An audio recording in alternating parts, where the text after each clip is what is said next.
வணக்கங்க. இன்னைக்கு நாம பண்டரிபுரத்து பாண்டுரங்கனை பத்தி பேசும்போது ஒருத்தரை கண்டிப்பா பேசியே ஆகணும். ஆமாங்க, ஞானேஷ்வர். அதேதான், ஞானேஷ்வர். அவரை பத்தி தான் இன்னைக்கு கொஞ்சம் ஆழமா அலசப் போறோம். ம், நீங்க அனுப்பின குறிப்புகள்ல இருந்து பார்க்கும்போது இவரை வெறும் ஒரு துறவின்னு மட்டும் சொல்லிட முடியாது இல்லையா? நிச்சயமா முடியாது. அவர் ஒரு தத்துவஞானி, ஒரு கவிஞர், ஒரு சமூக சீர்திருத்தவாதின்னு கூட சொல்லலாம். ஏன், பாண்டுரங்கனோட அவதாரமாவே நிறைய பேர் நம்புறாங்க. ஆமா, இவரோட கதைய தெரிஞ்சுக்கிட்டாலே அந்த பண்டரிபுர வழிபாட்டோட ஆணிவேரையே நாம புரிஞ்சுக்கலாம்னு தோணுது. வெறும் சடங்கு கோயில்னு இல்லாம அது எப்படி ஒரு பெரிய மக்கள் இயக்கமா மாறுச்சுங்கிறதுக்கு இவர் வாழ்க்கை ஒரு சாட்சி. கரெக்ட். குறிப்பா அவர் வாழ்ந்தது வெறும் 21 வருஷம்தான் நினைக்கும்போது அவர் செஞ்ச விஷயங்கள், அதோட தாக்கம் மலைப்பா இருக்கு. வாங்க, இந்த ஞானேஸ்வரோட வாழ்க்கை, அவரோட சிந்தனை, அவர் செஞ்சதா சொல்லப்படுற அற்புதங்கள்னு கொஞ்சம் உள்ள போய் பார்க்கலாம். முதல்ல ஞானேஸ்வரோட மிக முக்கியமான, இன்னைக்கும் நிலைச்சு நிக்கிற பங்களிப்பு அது என்னன்னா, 13ஆம் நூற்றாண்டுல அவர் அந்த வர்க்காரி சம்பிரதாயம் அதை வலுப்படுத்தினது தானே. ஆமா. அதாவது அவர் அத ஆரம்பிச்சாருன்னு சொல்றத விட, ஏற்கனவே இருந்த அந்த பக்தி மரப ஒருமுகப்படுத்தி பெரிய அளவுல கொண்டு போனவர்னு சொல்லலாம். சரி சரி. இந்த சம்பிரதாயம் ரொம்ப எளிமையானது, பக்திய மையமா வச்சது. யார் வேணும்னாலும் இறைவனை அடையலாங்கிற வழிய காட்டுது. இல்ல, இது சாதாரண விஷயமே இல்ல. ஒரு சம்பிரதாயத்தை இப்படி உருவாக்கி அது கிட்டத்தட்ட 800 வருஷம். ஆமா, 800 வருஷங்களா எத்தனையோ மாற்றங்கள், புயல்கள் எல்லாத்தையும் தாண்டி இன்னைக்கும் லட்சக்கணக்கான மக்கள் அதை தீவிரமா பின்பற்றாங்க. இதுக்குள்ள எவ்வளவு ஒரு சக்தி, ஒரு ஈர்ப்பு இருக்கணும்னு பாருங்க. இது வெறும் ஆன்மீகம் மட்டும் இல்ல. இது மகாராஷ்டிராவோட ஒரு சமூக கலாச்சார சக்தியாவே மாறிடுச்சு. அந்த பண்டரிபுரத்துக்கு வருஷா வருஷம் நடக்கிற வாரி யாத்திரை கூட இதோட ஒரு வெளிப்பாடு தானே. நிச்சயமா. அந்த வாரி பத்தி சொல்லியே ஆகணும். அது ஒரு அற்புதமான ஒரு நிகழ்வுங்க. லட்சக்கணக்கான பேரு பல நாள் நடந்து போவாங்கல்ல. ஆமா. ஜாதி, மதம், ஏழை, பணக்காரன் எந்த வேறுபாடும் கிடையாது. எல்லாரும் ஒன்னா சேர்ந்து ஞானேஸ்வர், துக்காராம் மாதிரி மகான்களோட பல்லக்குகளை தூக்கிக்கிட்டு, அவங்க எழுதின அபங்கங்கள், அந்த பக்தி பாடல்களை பாடிக்கிட்டே ஆடிக்கிட்டே பண்டரிபுரம் போவாங்க. ஒரு பக்கம் கொண்டாட்டம், இன்னொரு பக்கம் ஆழ்ந்த பக்தி. கேட்கவே ஒரு மாதிரி சிலிருக்குது.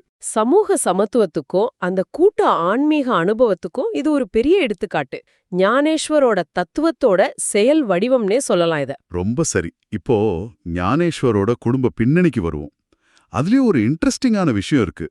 அப்பா பேரு விட்டல் பந்த், அம்மா பேரு ருக்மிணிபாய். ஆமாம், பாருங்க. பண்டரிபுரத்துல இருக்கிற சுவாமி அம்பாள் பேரு மாதிரியே விட்டலரும் ருக்மிணியும். ஆமா இல்லையா? இது எதேச்சியானதா இல்ல எதுவும் காரணமான யோசிக்க வைக்குது. பல பேரு இது தற்செயலானது இல்லைன்னு தான் நம்புறாங்க. ஏன்னா அவங்க வாழ்க்கையில நடந்த சில விஷயங்கள்.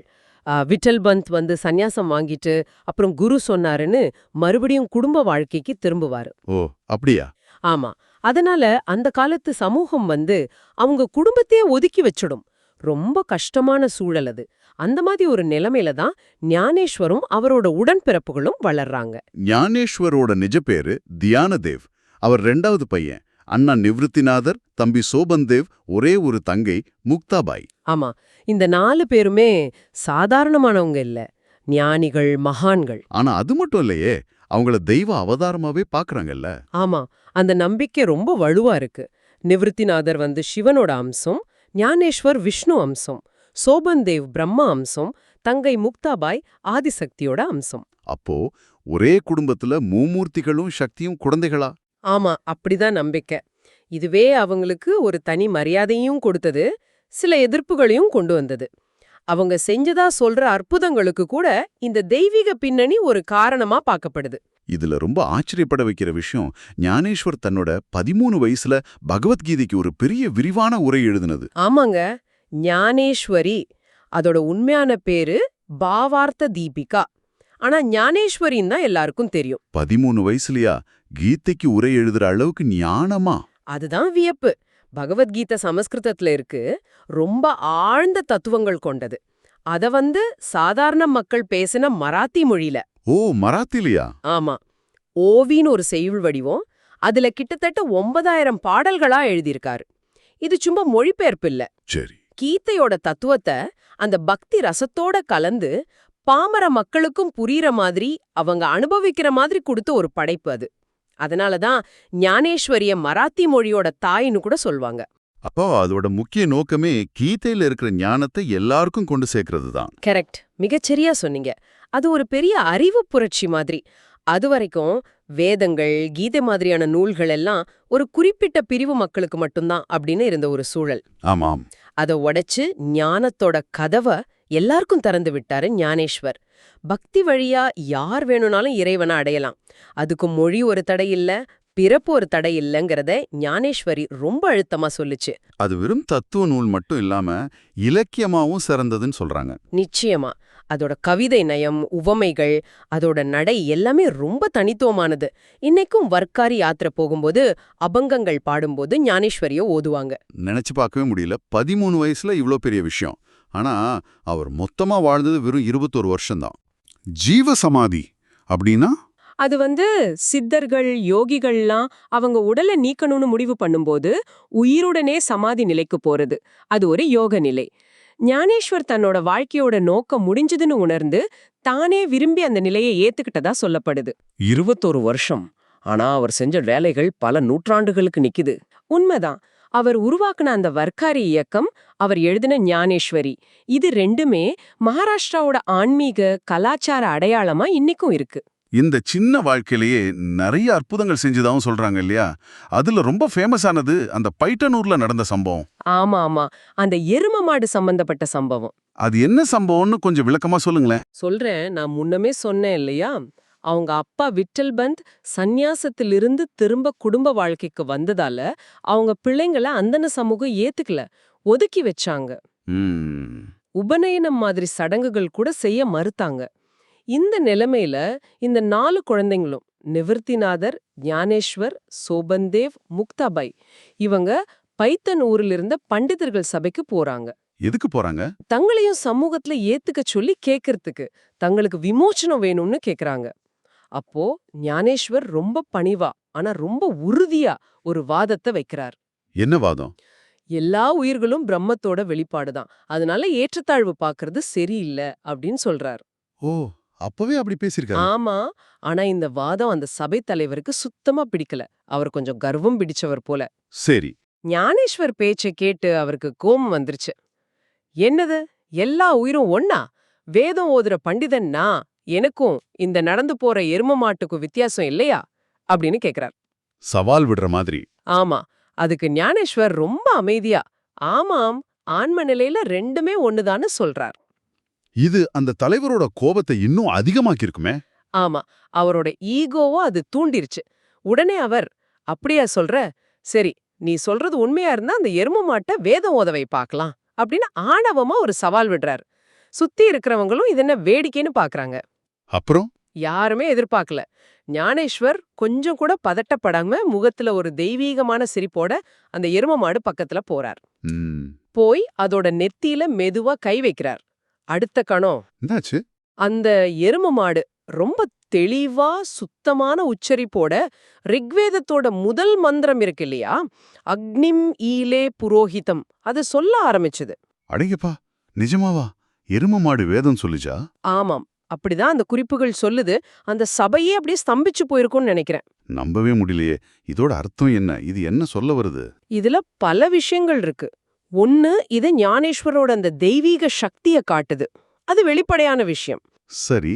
ஆனா அதையும் தாண்டி இது வெறும் சக்திய காட்டுறதுக்காக செஞ்சதில்ல. எல்லா உயிர்களிலும் இறைவன் இருக்கிறான், ஞானம்ங்கிறது யாருக்கும் சொந்தம் இல்ல அப்படிங்கிற அந்த ஆழமான வேதாந்த உண்மைய செயல் மூலமா நிரூபிச்சார். அந்த பண்டிதர்களோட கர்வத்தை உடைக்கிற மாதிரி. கரெக்டா சொன்னீங்க.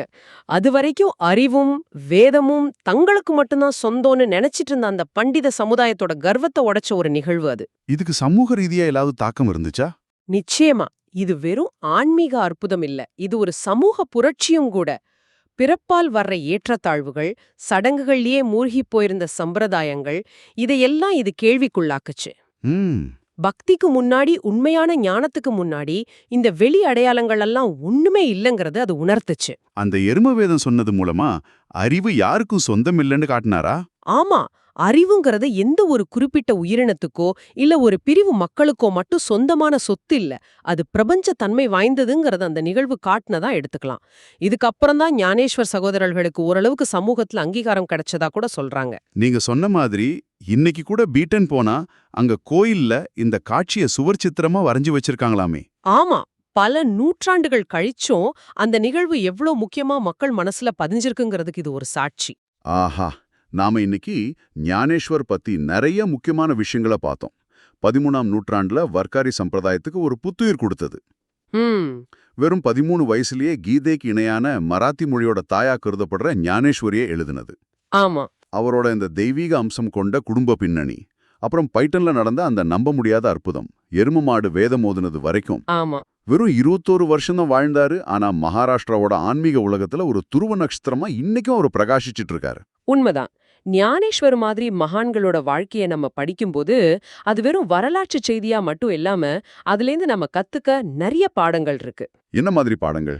எப்படின்னா, இந்த பக்தி இயக்கங்கள் எப்படி சமூகத்தோட அடிமட்ட மக்களுக்கு போய் சேர்ந்துச்சு, எப்படி அது கலை, இலக்கியம், இசைன்னு பல வடிவங்கள்ல வெளிப்பட்டுச்சு, இதையெல்லாம் புரிஞ்சுக்கலாம். சரி. ஞானேஸ்வரி மூலமா தத்துவத்தை சாதாரண மக்களுக்கும் கொண்டு சேர்த்தது, வர்க்காரி இயக்கம் மூலமா சமூக சமத்துவத்தை சொன்னது, பைட்டன் நிகழ்வு மூலமா அந்த அகங்காரத்தை உடைச்சுது. இது எல்லாமே அவரோட அந்த பன்முகத்தன்மையை காட்டுது. அவங்க வாழ்க்கையில இருந்த சவால்களையும் பார்க்கும்போது, ஆமா, அந்த சவால்களையும் அதை அவங்க எப்படி எதிர்கொண்டாங்க அப்படிங்கறத பார்க்கும்போது நம்பிக்கைக்கும் சரணாகதிக்கும் எவ்வளவு ஒரு வலிமை இருக்குங்கிறதும் நமக்கு புரியுது. நீங்க சொல்றது ரொம்ப சரி. அந்த பைட்டன் நிகழ்வை மறுபடியும் யோசிச்சு பார்த்தா அது நம்மகிட்ட ஒரு கேள்வி கேக்குது இல்லையா? என்ன கேள்வி? ஞானேஸ்வர் அந்த பண்டித்திற்கும் அந்த எருமைக்கும் ஆன்ம அளவுல பேதம் இல்லைன்னு சொன்னார். செயல் மூலமா காட்டினார். ஆனா நம்ம அன்றாட வாழ்க்கையில ம். எத்தனையோ விதமான பேதங்களை நாமளே கற்பிச்சுக்கிறோம்.